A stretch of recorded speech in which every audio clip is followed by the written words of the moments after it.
हमारे देश के प्रमुख उद्योगपति श्री नारायण मूर्ति ने कुछ दिनों पहले एक स्टेटमेंट दिया कि भारत के लोगों को एक सप्ताह में 70 घंटे काम करना चाहिए।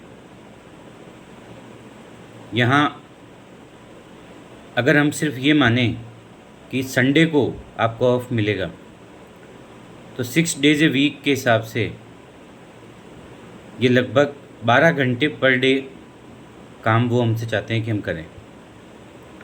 Monday to Saturday 12 hours a day, which comes out to be 72 hours, and they were he was saying that कि हम 70 घंटे काम करें। अब अगर आप वर्ल्ड ओवर देखें कि हम दूसरी जो कंट्रीज़ है वहाँ पे 5 days ए वीक या कई कंट्रीज़ में तो अभी 4 days ए वीक का प्रोविज़न है। लोग इस तरफ आगे बढ़ रहे हैं कि हमें जो हमारी व्यक्तिगत जीवन है, पर्सनल लाइफ है, उसको भी उतना ही इम्पोर्टेंस देना चाहिए। आज हम देखते हैं कि मेट्रो शहर में जैसे दिल्ली, मुंबई, बेंगलोर, हैदराबाद, जहाँ पे travelling time, average travelling time 1 hour है फॉर वन साइड। तो अगर आदमी 12 घंटे पर डे काम करेगा और 1-1 घंटे का मिनिमम ट्रैवलिंग टाइम रखेगा तो लगभग 14-15 घंटे तो उसका दिन में सिर्फ अपन ये मानते हैं कि जॉब रिलेटेड वर्क में जाएगा। अगर किसी को 10 बजे ऑफिस पहुंचना है तो उसको लगभग 8:30 बजे घर से निकलना पड़ेगा।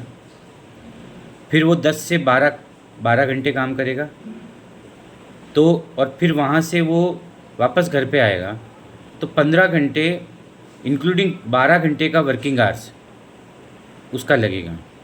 दिन में होते 24 घंटे, फिर 9 घंटा और बचा। 9 घंटे में एवरेज डॉक्टर्स बोलते हैं कि आपको एक क्वाइट और अपनी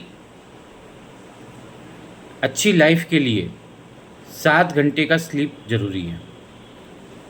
9 में से 7 घंटे सोने में चले गए, पीछे बचे 2 घंटे। अब 2 घंटे में बंदा क्या ही उखाड़ लेगा? उसका व्यक्तिगत जीवन तो आपने ख़त्म कर दिया। कब तो वो बच्चों की पढ़ाई पे ध्यान देगा, कब वो एक्सरसाइज पे ध्यान देगा, कब वो अपने सोशल कनेक्ट्स रखेगा, कब वो कहीं अगर किसी को उसको किसी सोशल गैदरिंग में जाना है, कोई सोसाइटी के अंदर कोई मीटिंग्स में जाना है तो वहाँ जाएगा। और इतना सब करने के बाद में नारायण मूर्ति जिस कंपनी के फाउंडर हैं वो अपने फ्रेशर्स को 3-4 लाख रुपए एवरेज सीटीसी दे रहे हैं। अगर 3-4 लाख रुपए एवरेज सीटीसी को पर मंथ काउंट करें तो लगभग 25,000 रुपये बनता है। 25,000 रुपये में क्या आउटपुट निकलेगा? वो क्या एवरेज स्कूल में अपने बच्चों को पढ़ा पाएगा? आज जहां हम देखते हैं कि बड़े शहरों के अंदर 1 लाख रुपये मिनिमम पर ईयर का एक चाइल्ड का एक्सपेंस है, which comes out to be 8,000 to 9,000 rupees per month. तो क्या बचेगा उसके पास में?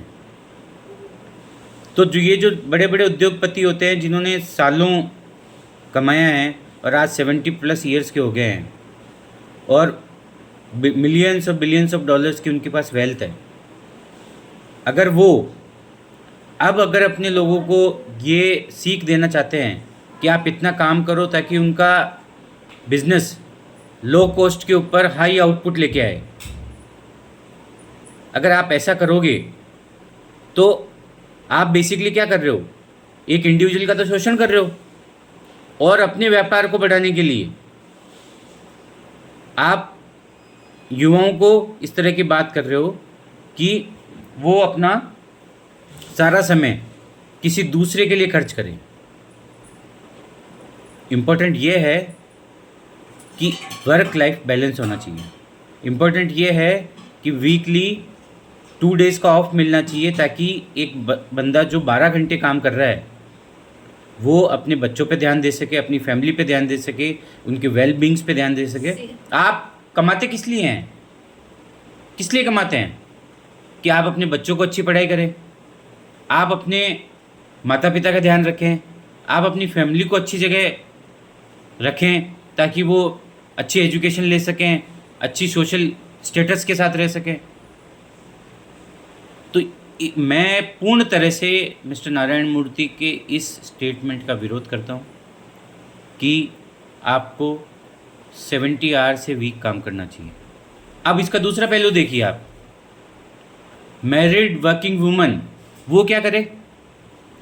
जिसको घर भी चलाना है, जिसको अपने हस्बैंड और बच्चों का भी ध्यान रखना है, और एक पर्टिकुलर कंपनी के लिए रोज़ाना 15 घंटे देने हैं, तो क्या उसके पास खाना बनाने का टाइम है? और क्या आप उसको उतना पे करते हो कि वो पूरे दिन के लिए नौकर रख सके? तो ये तो बहुत ही इररिस्पॉन्सिबल स्टेटमेंट हुआ।